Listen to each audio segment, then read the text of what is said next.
नमस्कार दोस्तों, राज media Hindi YouTube channel पे आपका स्वागत है। दोस्तों, राज मीडिया हिंदी यूट्यूब चैनल के माध्यम से मैं आ गया हूं के बीच में ब्रेकिंग न्यूज लेके। हाँ दोस्तों, आज हम बात करने वाले हैं भारत के संविदा कर्मचारियों को बड़ा तोहफा दिया गया है। जी हाँ दोस्तों, 11 सितंबर 2025 से नियमितीकरण प्रक्रिया के साथ साथ ही समान काम के लिए समान वेतन दिया जाएगा।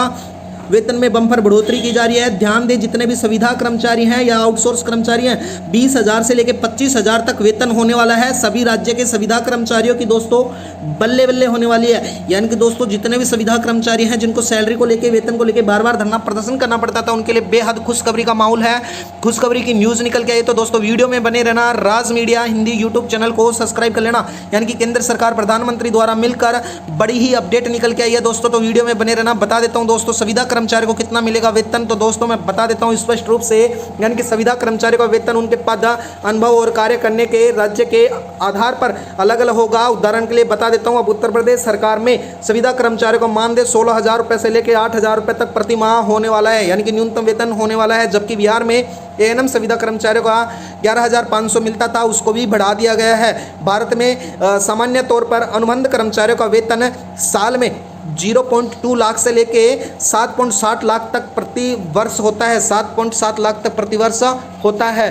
साथ ही मैं बता देता हूं, राज मीडिया हिंदी यूट्यूब चैनल के माध्यम से, जी हां दोस्तों, राज मीडिया हिंदी यूट्यूब चैनल माध्यम से संविदा कर्मचारियों की जो छटनी की जा रही थी दोस्तों, उसको बंद करें। जो बार बार धरना प्रदर्शन था, जी छटनी किस प्रकार से की जा रही थी, यानी कि किसी भी कारण कुछ कर्मचारियों को पक्का स्थायी किया जा रहा था, कुछ को नहीं किया जा रहा था, उसको भी बंद करें। जो बार बार धरना प्रदर्शन, लेकिन आप सभी को लिए समान काम के लिए समान वेतन, न्यूनतम वेतन में बढ़ोतरी, अगर नियमितीकरण प्रक्रिया लागू होगी तो सभी के लिए होने वाली है। तो राज मीडिया हिंदी यूट्यूब चैनल पे बने रहना, चैनल को सब्सक्राइब कर लेना। दोस्तों, बता देता हूँ, उत्तर प्रदेश सरकार में 16,000 से 18,000 तक न्यूनतम वेतन होने वाला है और पद और विभाग के हिसाब से अलग अलग हो सकता है दोस्तों। यह मैं स्पष्ट रूप से बता देता हूँ। यानी कि पदों के हिसाब से और विभागों के हिसाब से सबका अलग अलग वेतन हो सकता है। साथ ही राज्य के नियमों के अनुसार, यानी कि हर राज्य सरकार द्वारा संविदा कर्मचारियों के लिए अलग अलग वेतन नियम बनाती है। साथ ही जैसे उत्तर प्रदेश में हाल ही संविदा कर्मचारियों का वेतन बढ़ाया गया है। अनुभव और योग्यता के हिसाब से भी दोस्तों अलग अलग वेतन होने वाला है। यानी कि कर्मचारियों का अनुभव और शैक्षणिक योग्यता के आधार पर भी वेतन अलग अलग किया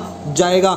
वेतन के जानने के तरीके, यानी कि विशिष्ट पद की जानकारी, यानी कि जिस पद के लिए वेतन जाना जाता है, उस पद के बारे में विशिष्ट जानकारी देखी जाएगी और उसको इसी प्रकार से वेतन मिलने वाला है। तो संविदा कर्मचारियों के लिए बम्पर ऑफर आया है या सुविधा निकल के आई है। संविदा कर्मचारियों को सुप्रीम कोर्ट ने क्या फैसला दिया दोस्तों, बता देता हूं। इसके अलावा सर्वोच्च न्यायालय ने निर्णय लिया था कि यदि अनुबंध वास्तव में न होकर एक मात्र दिखाव है तो अनुबंध कर्मचारियों का मुख्य नियोक्ता द्वारा प्रत्यक्ष कर्मचारी के रूप में समाहित किया जाना चाहिए। ये सरकार ने, यानी कि सुप्रीम कोर्ट ने स्पष्ट निर्देश दिए थे। छुट्टी के अंदर भी मैं बता देता हूँ क्या संविदा कर्मचारी को छुट्टी को लेकर क्या थी। भारत में एक अनुबंध कर्मचारी को अपने पद पर काम करने के लिए प्रत्येक 24 दिन के लिए एक अतिरिक्त दिन का संवेतन अवकाश मिलता है। यदि रोजगार अनुबंध कर्मचारियों को ऐसा है माना गया है तो कर्मचारियों का नोटिस अवधि के दौरान सत्यावश्यक मामलों में आवश्यक अनुमति लेना जरूरी है। तो दोस्तों, बता देता हूँ, यानी कि संविदा कर्मचारी को कौन कौन से कर्मचारी आते हैं। यानी कि संविदा कर्मचारी में अस्थायी आधार पर संस्था या सरकारी विभाग में रखे जाते हैं। इन कर्मचारियों का स्थायी सुविधा जैसे पेंशन, प्रमोशन, ग्रेजुटी आदि नहीं मिलती है।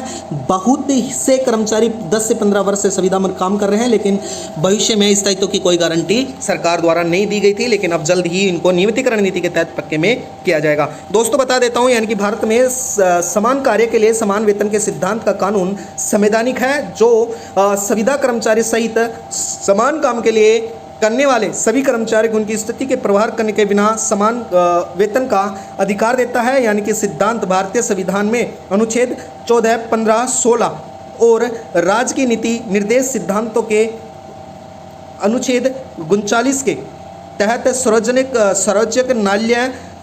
न्यायालय के भी कई मामलों में सिद्धांत बराबर देता है, जिससे संविदा कर्मचारी नियमित कर्मचारियों के समान हकदार माने जो एक प्रकार का काम करते हैं। तो दोस्तों, इसके साथ ही जो संविदा कर्मचारियों के लिए इसके साथ बम्पर ऑफर के साथ साथ ही मैं बता देता हूं, अब समान काम के लिए समान वेतन के सिद्धांत के मुख्य बिंदु इस प्रकार से होने वाले हैं। यानी कि समान कार्य के प्रगति, यानी कि यह सिद्धांत नौकरी के पदनाम नहीं बल्कि किए गए कार्य के कौशल, ज्ञान, मूल्य आधार पर समान परिभाषित करता है। और यानी कि संवैधानिक आधार पर यानी कि अनुच्छेद 14 के अनुसार कानून के समान समकक्षता की गारंटी देता है। अनुच्छेद 15 में भेदभाव के खिलाफ सुरक्षा प्रदान कराता है।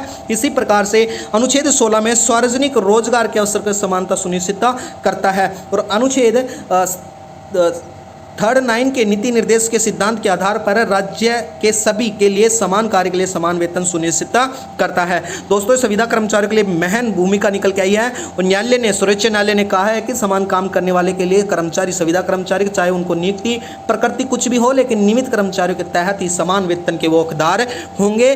अब कोर्ट ने स्पष्ट निर्देश भी दिए हैं। लाभार्थी सिद्धांत से लाभ स्थिति स्थायी और अस्थायी सुविधा कर्मचारी को सभी को समान रूप से मिलने वाली है, बेशर्त है कि वो समान कार्य कर रहे हों। तो दोस्तों मैं बता देता हूँ इस वीडियो के माध्यम से जितने भी संविदा कर्मचारी उनके लिए बड़ी खुशखबरी निकल के आई है, यानी कि अब संविदा कर्मचारी को समान काम के लिए समान वेतन मिलने वाला है। किसके नियम के अनुसार? यानी कि श्रम अधिकार के वह अवधारणा है जिससे के तहत समान कार्यस्थल पर कार्यरत व्यक्तियों को समान वेतन दिया जाना चाहिए, जिनका सबसे अधिक प्रयोग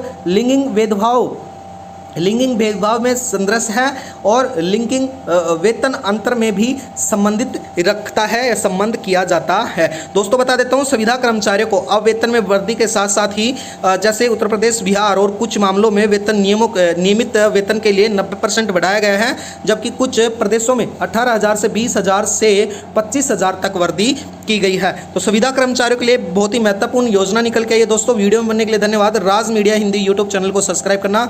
राज मीडिया हिंदी यूट्यूब चैनल के माध्यम से रोज हमारी इसी प्रकार से नई अपडेट आती रहती है। दोस्तों वीडियो में बनने के लिए धन्यवाद। आपका दिन शुभ हो।